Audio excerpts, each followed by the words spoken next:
Captain Elena Rodriguez stood at attention in the gleaming corridor of Unity Station, her pristine United Earth Fleet uniform reflecting the soft blue lighting. The upcoming diplomatic meeting with the Zarkian delegation would be humanity's first official interaction with the advanced alien civilization, and Elena was determined to make a good impression. The station's artificial gravity hummed quietly as she waited, accompanied by her first officer, Marcus Chen. The air felt charged with anticipation as the station's AI announced the approaching Zarkian ship's docking sequence. "Remember," Elena murmured to Marcus, "everything we do will set the tone for future human-Zarkian relations." The airlock cycled open with a soft hiss, revealing a tall, elegant figure. Ambassador Vexara of the Zarkian Collective stepped through, her iridescent scales shifting colors in the station's light. Her large, multifaceted eyes surveyed the welcoming party with obvious curiosity. "After you, Ambassador," Elena said warmly, gesturing toward the conference room with a respectful bow. Vexara froze, her head crest rising in what Elena would later learn was alarm. "You wish me to proceed first into unknown territory?" the ambassador's translator conveyed, her melodic voice tinged with confusion and concern. Elena blinked, suddenly uncertain. It's a sign of respect in human culture. Ladies first, we say." The ambassador's translator crackled as she processed this. "Your species deliberately places females in potentially dangerous positions as a sign of respect." The concept seemed to genuinely perplex her. Marcus tried to suppress a smile as Elena struggled to explain. "It's not about danger, Ambassador. It's about courtesy and honoring our guests." "Fascinating," Vexara's head crest slowly relaxed. "In Zarkian society, it would be considered deeply disrespectful to allow a guest to face unknown situations first. The host always leads the way, accepting any potential risks on behalf of their visitors." Elena quickly stepped forward. "Then please, allow me to adapt to your customs." She moved ahead, leading the way into the conference room, hearing the ambassador's appreciative trill behind her. As the meeting progressed, more cultural misunderstandings arose. When Elena pulled out a chair for the ambassador, Vexara's translator went silent for several seconds, apparently struggling to process the gesture. When Elena offered to pour water for her guest, the ambassador's scales shifted to a deep blue of what they would later learn was astonishment. "Your species is most peculiar, Captain Rodriguez," Vexara observed during a break in the negotiations. "You combine what we would consider contradictory behaviors.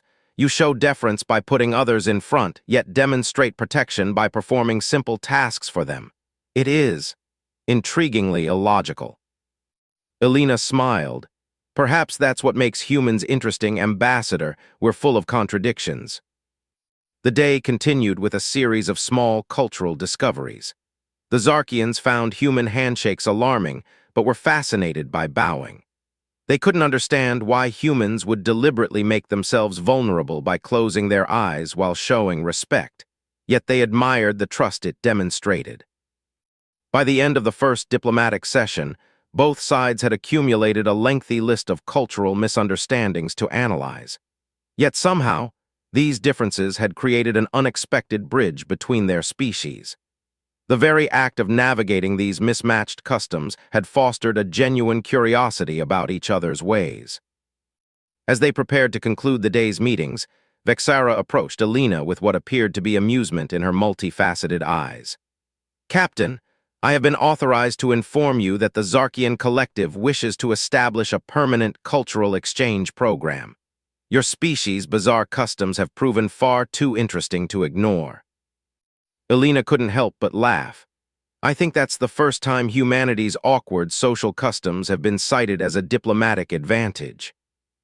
Indeed, Vexara's scales shimmered with what Elena was beginning to recognize as pleasure. "Though I must admit, I am particularly interested in studying this concept you call ladies first. Perhaps," her head crest rippled in what might have been mischief, "you would be willing to demonstrate more of these peculiar human courtesies."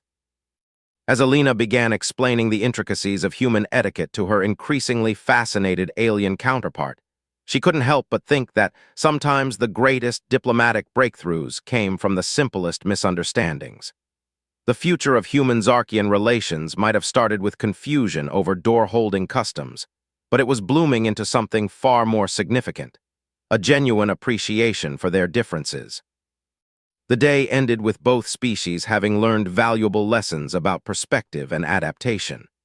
As Alina watched the Zarkian delegation prepare to return to their ship, she realized that perhaps humanity's greatest strength wasn't our technology or our achievements, but our ability to turn social awkwardness into diplomatic opportunity. 2 weeks into the cultural exchange program aboard Unity Station, Captain Alina Rodriguez found herself in an unexpected situation, teaching Ambassador Vexara how to drink coffee. The Zarkian diplomat held the steaming mug with her scaled hands, her multifaceted eyes studying the dark liquid with scientific intensity. And humans consume this stimulant every morning. Vexara's translator conveyed her fascination as her head crest rippled with curiosity. Many of us do, Alina confirmed, hiding her amusement as the ambassador's sensory appendages waved over the coffee, analyzing its properties. Though I should warn you, I have no idea how it might affect Zarkian physiology. The station's medical bay had already cleared the beverage as safe for Zarkian consumption, but Alina still held her breath as Vexara took her first sip. The ambassador's scales shifted through a rainbow of colors before settling on a bright, luminescent gold, a sign of pleasure, Alina had learned. Fascinating, Vexara exclaimed. The chemical composition creates an unusual sensation in our secondary nervous system, most intriguing, though I must ask, why do humans add this white substance to it? Cream, Alina explained. It softens the bitter taste, though some prefer it black. Ah, another example of human contradictions, Vexara noted. You create a beverage specifically for its stimulant properties, then modify it to be more palatable. Very human. Their morning coffee ritual had become a daily occurrence, part of the broader cultural exchange that was reshaping relations between their species. Each day brought new discoveries, some amusing, others profound. The previous week, Alina had learned why Zarkians found human clothing so perplexing. Their scales naturally regulated temperature and provided protection, making clothes purely ceremonial in their culture. The concept of changing outfits daily had led to a 3-hour discussion about human fashion that left both species equally bewildered. Captain, Vexara's voice interrupted Alina's reminiscence. There is something I've been meaning to ask about human social structures. Her scales shifted to a deep purple, indicating serious thought. Why do humans place such emphasis on binary gender distinctions? Our observers have noticed this influences many of your customs, yet seems to have no practical basis. Alina considered her response carefully. It's complicated, she admitted. Much of it is cultural tradition, though those traditions are evolving. The lady's first custom that so confused you initially comes from an older time in our history. Yet you maintain these traditions despite their lack of practical value.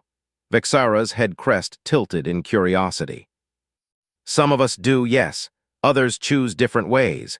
Human culture isn't uniform, we're constantly debating and changing our customs.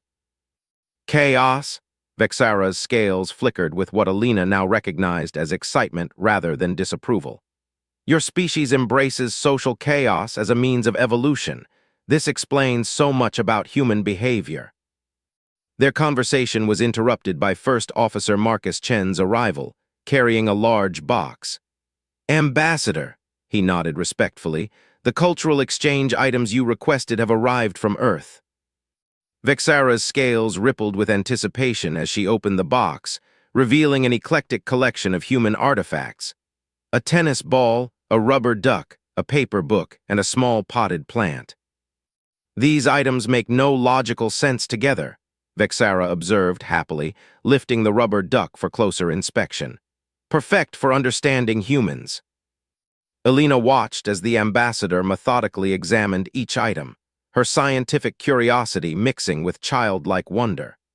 The Zarkians' determination to understand humanity through its material culture was both endearing and enlightening. This one puzzles me most, Vexara held up the rubber duck. A water-dwelling creature rendered in synthetic materials designed to accompany humans during cleansing rituals, yet serving no practical purpose. It's for fun, Alina explained, realizing how strange it sounded. Sometimes humans just create things because they make us happy. Creating objects solely for emotional satisfaction. Vexara's scales shimmered thoughtfully. Our scientists theorized that such behavior indicated species-wide neurological dysfunction. Now I begin to wonder if we were missing something fundamental about human nature.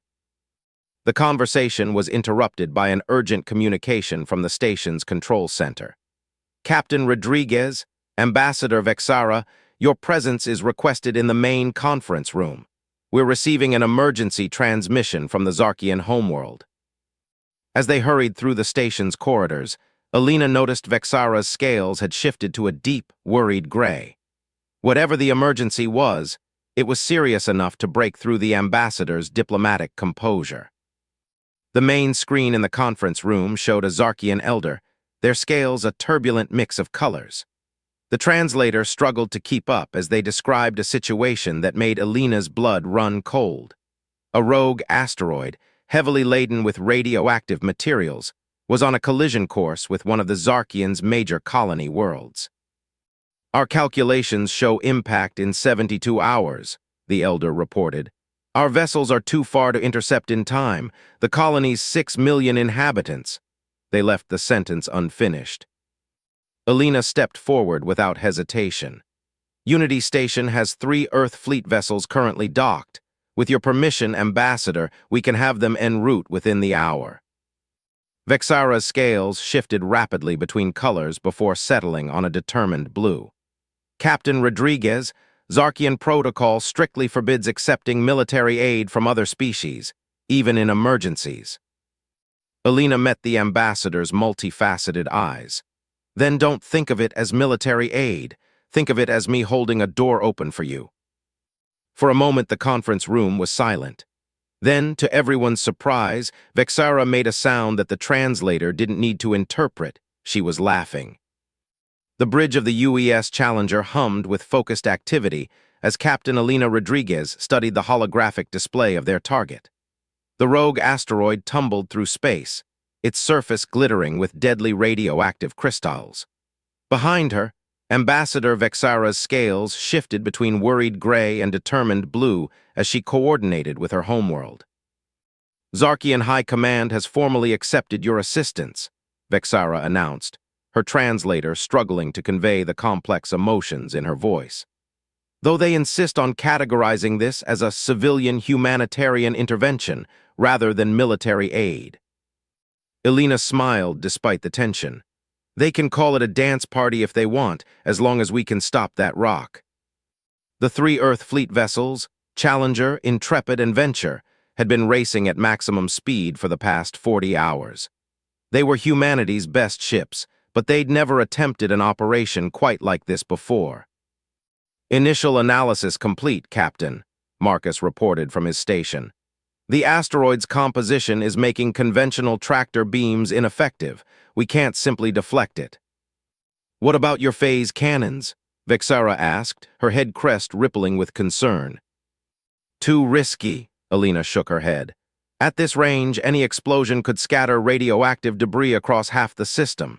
She studied the display, mind racing through options. We need something elegant, something. She paused, an idea forming. Ambassador, you mentioned that Zarkian ships use crystalline resonance for their shield systems. Correct, Vexara confirmed. The crystalline matrices in our shields vibrate at specific frequencies too. She stopped, her scales suddenly brightening with understanding. The radioactive crystals in the asteroid. Alina grinned. Exactly, if we can match that resonance frequency. We could destabilize the asteroid's structure without breaking it apart, Vexara finished, her excitement causing her scales to shimmer gold. But our ships aren't here to generate the field. No, Alina agreed, but we have something else. She turned to Marcus. Remember that cultural exchange cargo we're carrying, the experimental musical instruments from Earth. Marcus's eyes widened. The Quantum Harmonics Orchestra, Captain, those are prototype entertainment devices, not space fleet equipment. Right now, they're the most powerful resonance generators in this sector, Alina countered. Have engineering hook them into our shield emitters. Ambassador, we'll need the exact frequency of your shield systems. What followed was perhaps the strangest emergency operation in Earth fleet history. 3 human warships, their shield emitters modified with experimental musical instruments, surrounded a radioactive asteroid while broadcasting a frequency based on alien shield technology. Resonance field at 80%, Marcus reported. The bridge crew watched in tense silence as the asteroid began to vibrate. Surface crystalline structure beginning to shift. Maintain position, Alina ordered. Ambassador, how long until? She was interrupted by a sudden flash from the asteroid. The massive rock was glowing from within, its deadly crystals realigning themselves into new patterns. Fascinating, Vexara breathed, her scales rippling with scientific excitement even in the crisis. The radioactive material is reforming into a stable lattice structure. The decay rate is dropping exponentially. Hours later, the once deadly asteroid had been transformed into a relatively harmless mass of stable crystals, its course altered just enough to miss the colony world. The operation had worked better than anyone had dared hope. In the aftermath, Alina found herself in an unexpected position, standing before the Zarkian High Council, who had convened an emergency session to discuss the incident. The massive chamber, with its crystalline architecture and shifting light patterns, made her feel distinctly alien. Captain Rodriguez, the Chief Elder's translator conveyed, your unconventional solution has saved millions of our people. Yet it also demonstrated a disturbing human tendency to ignore protocols and improvise with untested methods. Alina stood her ground. With respect, Elder, sometimes the best solutions come from thinking beyond established protocols. Indeed, another Elder commented, their scales showing a complex pattern of colors. Much like your species' puzzling social customs, your approach to problem-solving defies logical analysis, yet produces undeniably effective results. Vexara, standing beside Alina, stepped forward. Honored elders, perhaps that is precisely why human cooperation is valuable to us. Their chaotic creativity balances our ordered logic. Together, we are stronger than either species alone. The chamber filled with the musical trills of Zarkian discussion. Alina waited, remembering how this had all started with a simple misunderstanding about letting someone go first through a door. Finally, the Chief Elder spoke again. The High Council has reached a decision. The cultural exchange program will be expanded. Additionally, we propose a joint space safety initiative, combining Zarkian precision with human improvisation. As the chamber erupted in approving trills, Alina felt Vexara's scaled hand touch her arm, a gesture that would have been unthinkable just weeks ago. Once again, Captain, the ambassador's translator conveyed her amusement, human peculiarity has opened new doors, though I trust you'll let us go first through some of them. Alina laughed. Actually, Ambassador, I think we're learning to walk through them together. 6 months after the asteroid incident, Unity Station had transformed. The once sterile corridors now featured a blend of human and Zarkian aesthetics, earth plants growing alongside crystalline sculptures, their leaves catching and refracting light in mesmerizing patterns. Captain Alina Rodriguez stood in the newly constructed Cultural Exchange Center, watching human and Zarkian students attempt to learn each other's traditional dances. The sight of Zarkians trying to waltz, their scales shifting colors with each step, while humans attempted the intricate movements of the Zarkian light dance, was both amusing and heartwarming. Your species continues to surprise us, Vexara commented, approaching with 2 cups of coffee, a habit she'd not only embraced but had begun teaching to other Zarkians. Yesterday, one of your engineers suggested combining our crystalline technology with human music to create a new form of entertainment. Completely impractical, of course, yet intriguing. That's humanity for you, Alina smiled, accepting the coffee. We've never let impracticality stop us from trying something new. The station's intercom chimed softly. Captain Rodriguez, Ambassador Vexara, your presence is requested in Conference Room 1. The Joint Fleet Design Team has completed their initial proposals.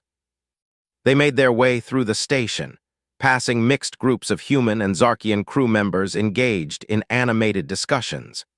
The universal translators had been updated with new protocols that better captured the nuances of both languages, though some concepts still required creative interpretation. The conference room displayed holographic designs of something unprecedented, ships that combined human and Zarkian technology. The lead designer, a young human woman named Dr. Rieko Tanaka, stood beside her Zarkian counterpart, Chief Engineer Zix. As you can see, Rieko explained, highlighting various aspects of the design, we've incorporated Zarkian crystalline matrices into standard human engine configurations. The result is a hybrid drive system that's more efficient than either of our previous designs. The human concept of redundancy initially seemed wasteful, Zix added, their scales showing the deep blue of scientific satisfaction. But combining it with our precision engineering has produced remarkable stability. Elena studied the designs, noting how the ships somehow looked both human and Zarkian, yet entirely unique. When can we begin construction? That's the best part, Rieko grinned. We've already started. The Zarkian automated construction systems combined with human adaptive manufacturing. We're 3 months ahead of schedule. Later that evening, Elena and Vexara stood in the station's observation dome, watching construction drones dance around the skeletal framework of the first hybrid vessel. Did you ever imagine, Elena asked, when we first met and you were so confused by human customs that we'd end up here? Vexara's scales shifted through thoughtful patterns of color. Actually, Captain, I believe it was those very misunderstandings that made this possible.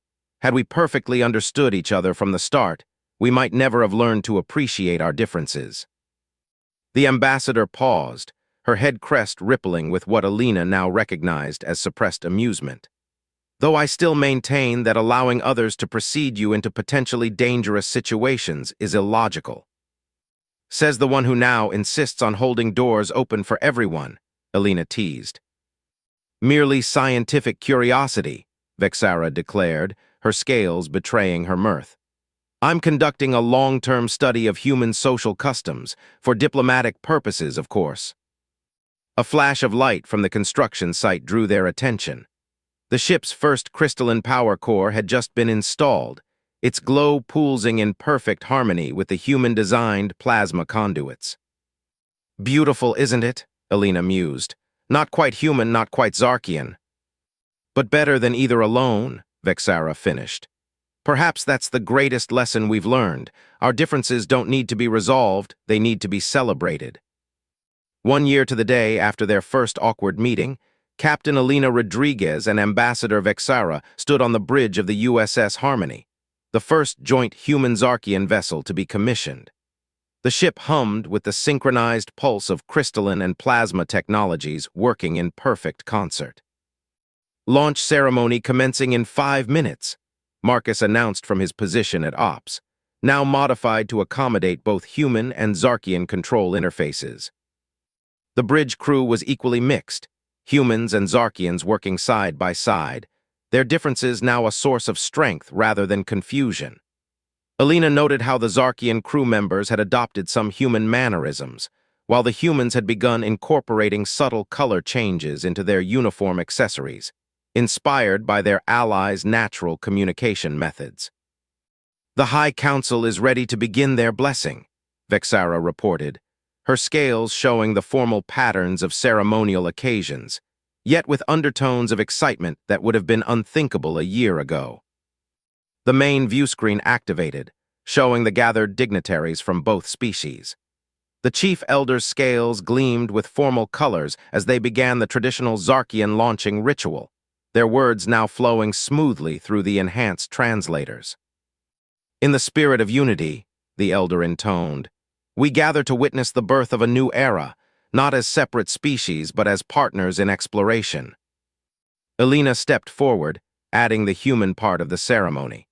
With respect for our differences and celebration of our common goals, we launch this ship as a symbol of what we can achieve together." The Harmony's engines powered up, crystalline matrices harmonizing with plasma drives in a way that scientists from both species were still trying to fully understand. The ship lifted gracefully from its berth, its hybrid systems performing even better than the simulations had predicted. As they cleared Unity Station's space dock, Alina noticed Vexara watching her with an uncharacteristically emotional pattern playing across her scales. "Something on your mind, Ambassador?" "I was just reflecting," Vexara replied, "on how a simple misunderstanding about human courtesy nearly caused a diplomatic incident. Now look at us, we're launching ships together, creating new technologies, even adopting each other's customs." Alina smiled. "Speaking of customs, isn't there a traditional Zarkian blessing for new voyages?" "Indeed," Vexara's scales brightened, "though perhaps we could combine it with a human tradition."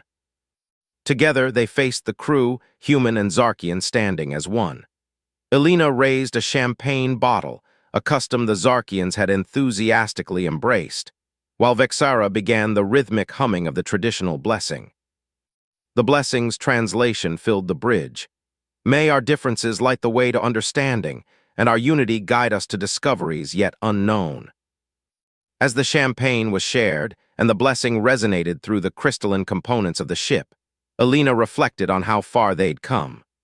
What had started with confusion over human customs had evolved into something revolutionary, proof that different species could do more than simply coexist. They could grow together, learn from each other, and build something greater than either could have imagined alone. "Course laid in, Captain," Marcus reported. "All systems synchronized." Alina exchanged glances with Vexara, who nodded with a shimmer of approval in her scales. "You know," Alina said, "there's an old human saying, 'ladies first.'" Vexara's translator crackled with what might have been a laugh. "In this case, Captain, I believe we should go together." Alina smiled and gave the command that would launch them into history. "Take us out." The Harmony moved forward, its hybrid systems singing in perfect harmony, carrying the hopes and dreams of two species into the unknown. As the stars streaked past the viewscreen, Alina knew that this was just the beginning. The cultural confusion that had marked their first meeting had blossomed into something extraordinary, a partnership that would reshape the galaxy. For in learning to understand each other's peculiarities, humans and Zarkians had discovered a fundamental truth. The greatest adventures begin not with perfect understanding, but with the willingness to embrace the unknown, to learn from differences, and to step forward together into new horizons.